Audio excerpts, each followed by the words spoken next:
ጤና ይስጥልን ሰላም በኢትዮጵያና በመላው ዓለም ያላችሁ ተከታታዮች እንደምን ቆያችሁ? አንድ ሰዓቱ ነው። ኢቲቪ ዜና 57 እዚህ አዲስ አበባ ከሚገኘው ዋናው ስቱዲዮአችን ተመልሷል። አበይት ነጥቦቹን እናሆ። ጠቅላይ ሚኒስትር አብይ አህመድ ከሶማሊያ ፌዴራል ሪፐብሊክ ፕሬዝዳንት ሐሰን ሼክ መሐሙድ ጋር ውይይት ማድረጋቸውን ገለጹ። የመደመር መንግስት ዋነኛ ፖለቲካዊና ኢኮኖሚያዊ ግቡ ኢትዮጵያን ወደ ተሻለ ምዕራፍ ማሻገር እንደሆነ ተገለጸ። አሜሪካ ለጋዛ የተኩስ አቁም ከካታር ከተርኪና ግብጽ ባለስልጣናት ጋር ልትመክር ነው የሚለውን ደግሞ ከውጭ ዘናል።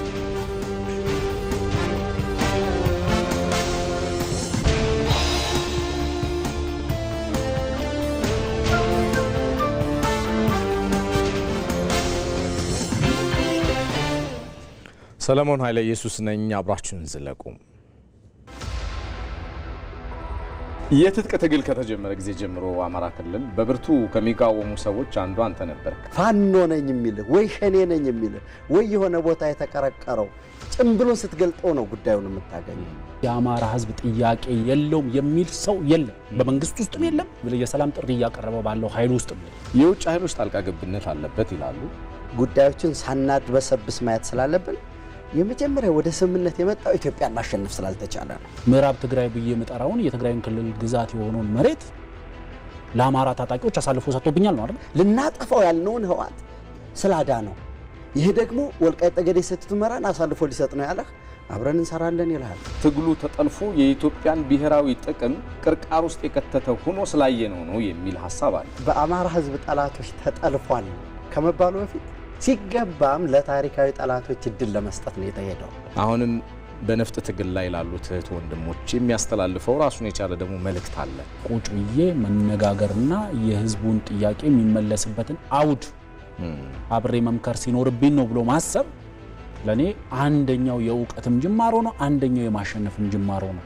እየተደራደሩም ያሉ አሉ፣ ውስጥም ሆነው ሰላሙን የሚፈልጉም አሉ። ይሄን የሰላም ስምምነት ሊያጣጥሉ ሊያሳንሱ የሚሞክሩ ኃይሎች ግን አሉ። ፍላጎታቸው ምንድነው?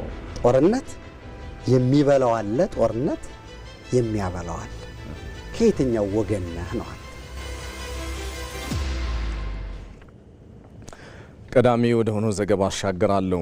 የሶማሊያ ፌዴራል ሪፐብሊክ ፕሬዝዳንት ሐሰን ሼክ መሐመድ ለአንድ ቀን የሥራ ጉብኝት መምጣታቸውን ጠቅላይ ሚኒስትር አብይ አህመድ በማህበራዊ ትስስር ገጻቸው አስፍረዋል። ጠቅላይ ሚኒስትሩ ባለፈው አንድ ዓመት እየሰራንባቸው የቆየንባቸው የሁለትዮሽ ግንኙነትን በማስቀጠል ፍሬያማ ውይይት አድርገናል ብለዋል። ባሰፈሩት መልእክት የሀሳብ ልውውጣችን የወል የቅድሚያ ጉዳዮቻችንን ለመከወን ብለውም ለጠንካራ ግንኙነት ቀጠናዊ መረጋጋትና ለልማት ያለንን ቁርጠኝነት በድጋሚ ያጸና እንደነበረም ጠቅላይ ሚኒስትር አብይ አህመድ በማህበራዊ ትስስር ገጻቸው ባሰፈሩት መልእክት አስታውቀዋል። ይህ በዚህ እንዳለ ጠቅላይ ሚኒስትር አብይ አህመድ ለሶማሊያ ፌዴራል ሪፐብሊክ ፕሬዝዳንት ሐሰን ሼክ መሐመድ በቦሌ ዓለም አቀፍ አውሮፕላን ማረፊያ ያደረጉላቸው አቀባበልና ውይይት በተንቀሳቃሽ ምስል አስቀርተነዋል። ጥቂቱን እንጋብዛችሁና እንመለሳለን።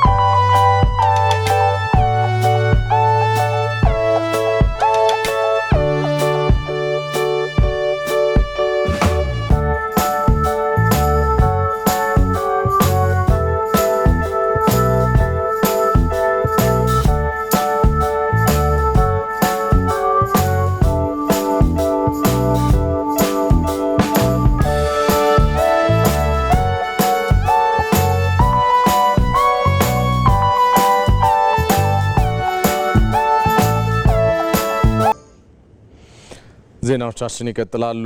እንደ ቢላሉል ሀበሽ ያሉ ታሪክና እውቀትን በወል ጠብቀው የሚያቆዩ ሙዚየሞችን ማገዝ ያስፈልጋል ሲሉ ምክትል ጠቅላይ ሚኒስትር ተመስገን ጥሩነህ ተናገሩ። ምክትል ጠቅላይ ሚኒስትሩ መካኒሳ አካባቢ የሚገኘውን ቢላሉል ሀበሽ ጎብኝተዋል። ተቋሙ የኢትዮጵያ ታሪክ አካል የሆነውን የኢትዮጵያን የእስልምና ጉዞ ከመነሻ እስካሁን የሚያሳይ ሙዚየም አደራጅቷል ያሉት ምክትል ጠቅላይ ሚኒስትሩ በሀገራችን የእስልምና ታሪካችንን የሚዘክሩ ሙዚየሞች በጣት የሚቆጠሩ በመሆናቸው ይህ ሙዚየም ትልቅ ዋጋ ያለው ነው ሲሉ ገልጸዋል። ምክትል ጠቅላይ ሚኒስትሩም በዚህ ሙዚየም ውስጥ ከመጀመሪያው ሂጅራ አንስቶ ያለው ታሪካችን ይታያል። ኢትዮጵያ የብዙ ሶሃቦች ማረፊያ፣ የታላላቅ አሊሞች መገኛ፣ የአስደናቂ እስላማዊ ቅርሶች መናኸሪያ ናት ሲሉም አክለው ገልጸዋል።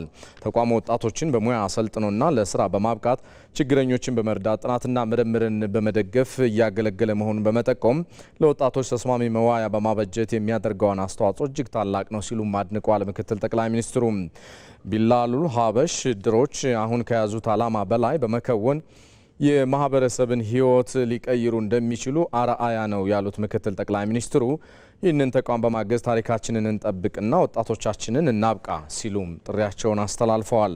በጉብኝቱ ላይ የጠቅላይ ሚኒስትሩ የማህበራዊ ጉዳዮች አማካሪ ሚኒስትር ሙዓዘ ጥበባት ዲያቆን ዳንኤል ክብረትን ጨምሮ ሌሎች የመንግስት ከፍተኛ የስራ ኃላፊዎችና የሃይማኖት መሪዎችም ተገኝተዋል።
እዚህ አዲስ አበባ ከሚገኘው ዋናው ስቱዲዮአችን በቀጥታ ስርጭት እየተላለፈላቸው የሚገኘው ኢቲቪ ዜና 57 እንደቀጠለ ነው።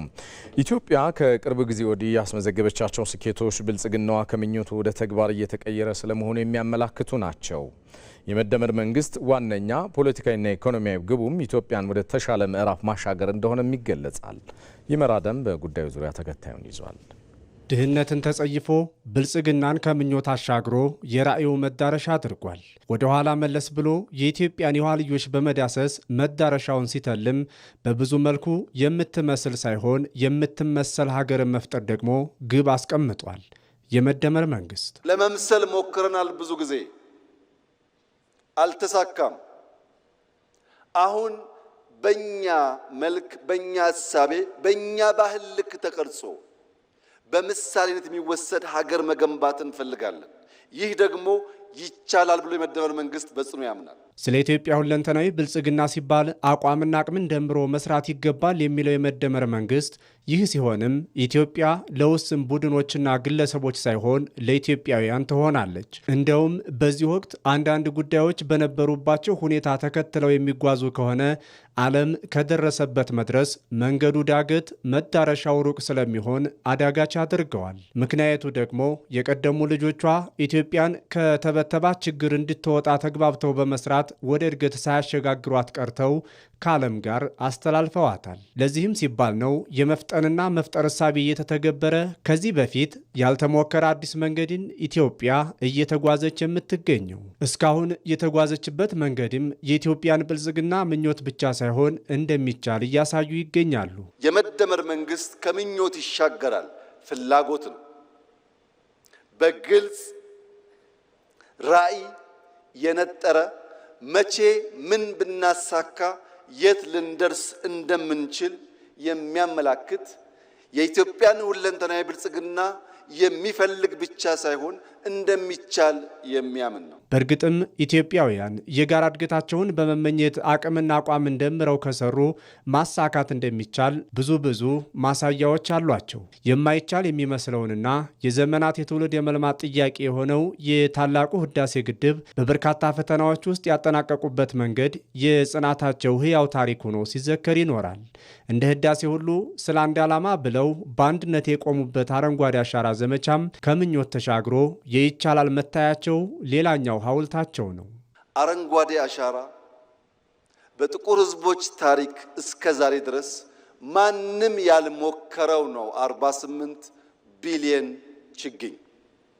ይህ የምንመስለው ሳይሆን የምንመሰልበት ሆኖ በታሪክ ማህደር የሚቀመጥ ይሆናል። ኢትዮጵያ ብልጽግናዋ አይቀሬ የሚሆነው ምኞትና መሻቷ በትጋት በንድፍና በተቋም እየታገዘ መሆኑ ይጠቀሳል። የመደመር መንግስት ዋነኛ ፖለቲካዊና ኢኮኖሚያዊ ግቡ ኢትዮጵያን ለኢትዮጵያውያን ማስረከብ እንደሆነም ይገለጻል። ለዚህ ስኬት ደግሞ ኢትዮጵያን በራሷ ለራሷ ልጆች የመስራት እረፍት የለሽ የትውልዱ የልማት ጉዞ በስኬት እየታጀበ ቀጥሏል። አብሮነትን ለመሸርሸር ከውስጥና ከውጭ የሚጠነሰሱ ሴራዎችን በአንድነት በማክሸፍ ሰላማችንን መመለስ ችለናል ሲሉ በአማራ ክልል ኦሮሞ ብሔረሰብ አስተዳደርና የሰሜን ሸዋ ዞን ነዋሪዎች ተናገሩ። ነዋሪዎቹ በወቅታዊ የሰላም ጉዳዮች ዙሪያ ከስራ ኃላፊዎች ጋር ውይይት አካሂደዋል። በስፍራ የሚገኘው ዘጋቢያችን ሳሙኤል ወርቃየሁ ተከታዩን አድርሶናል።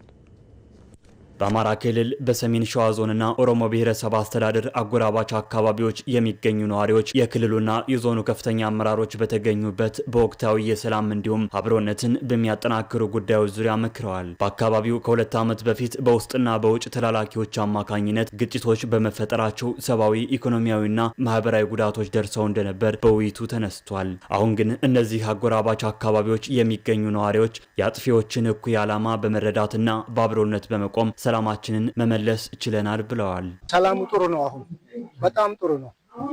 ነገሶን እየገባን ነው። ነገሶኛ ውስጥ እየገቡ ነው። አንድ ላይ ያረስን ነው። አንድ ላይ እያመረትን ነው።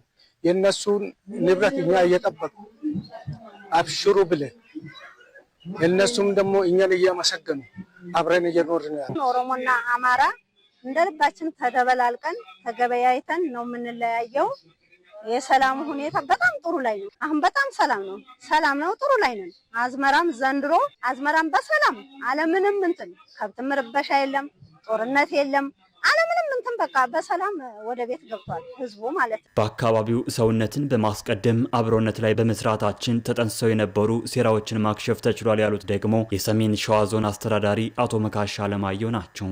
የጂሌ ሚኒሻ፣ የጂሌ ሰላም አስከባሪ፣ የጂሌ ጸጥታ መዋቅር የኤፍራታ ግድም ተናባችሁ በመስራታችሁ ምክንያት ጽንፈኝነት የሆነ ቦታ ላይ ሲጀመር ሆ ብሎ ዳር እስከ ዳር ቀጣናውን ወደ ጦርነት የሚያስገባበት ምቹ ሁኔታ ማስቀረት ችላችኋል ማለት ነው።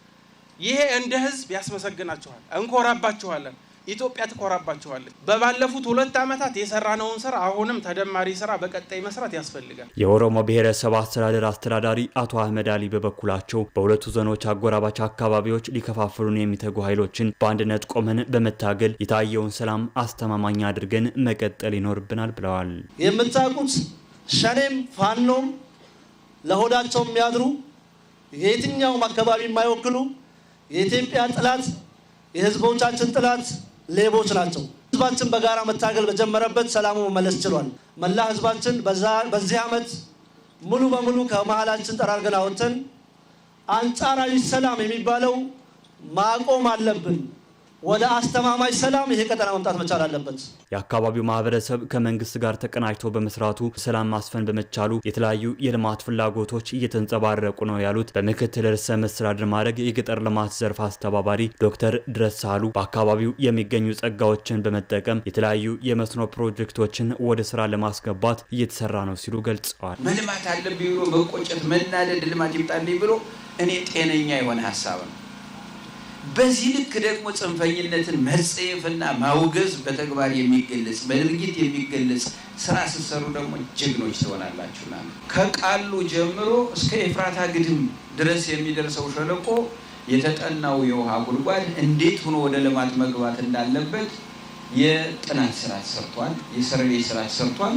የኃይል አቅርቦት ችግር ስለሆነ ወይ በሶላር አለበለዚያ የኤሌክትሪክ ግሪድ ባለበት ደግሞ በትራንስፎርመር ስበን ለማልማት እየለፋን ስለሆነ በቅርብ ጊዜ ምላሽ ያገኛል የሚል እምነት አለኝ። እንደ አማራ ሚዲያ ኮርፖሬሽን ዘገባ በውይይት መድረኩ በሁለቱ ዞኖች አጎራባች አካባቢዎች የሚገኙ ነዋሪዎች ሰላምን ዘላቂ ለማድረግ በአብሮነት የጀመሯቸውን ስራዎች አጠናክረው እንደሚቀጥሉ ገልጸዋል። የውጭ ዜና አሜሪካ ለጋዛ የተኩስ አቁም ንግግር ከካታር ከቱርኪያና ግብጽ ባለስልጣናት ጋር ልትመክር ነው። በሚያሚ ፍሎሪዳ በሚደረገው በዚህ የተኩስ አቁም ንግግር ዓላማው በየጊዜው በእስራኤል ጦር የሚጣሰው የሰላም ስምምነት ለማጽናትና በመቶዎች የሚቆጠሩ ፍልስጤማውያንን አሁንም እየቀጠፈ ያለውን ጦርነት ለማስቆም ታሳቢ ያደረገ ነው። የአሜሪካ የመካከለኛው ምስራቅ ልዩ መልእክተኛ ስቲቭ ዊትኮፍ እስራኤል በተደጋጋሚ የሰላም ስምምነቱን እየጣሰች ቢሆንም ቀጣዩን የጋዛ የተኩስ አቁሙን ለማድረግ ጥረቶች እንዲቀጥሉ ከካታር ግብጽና ተርኪ ከፍተኛ ባለስልጣናት ጋር በሚያሚ ፍሎሪዳ ዛሬ እንደሚወያዩ ይጠበቃል። ዛሬ አርብ ሊካሄድ የታቀደው ይሄው ስብሰባ የካታር ጠቅላይ ሚኒስትርና የውጭ ጉዳይ ሚኒስትር ሼክ መሐመድ ቢን አብዱራህማን ቢል ጃሲም አልታኒ፣ የቱርክ ውጭ ጉዳይ ሚኒስትር ሀካን ፊዳንና የግብጽ የውጭ ጉዳይ ሚኒስትር ባድር አብዶላቲ ይገኙበታል ተብሎ እንደሚጠበቅ የዘገበው አልጀዚራ ነው።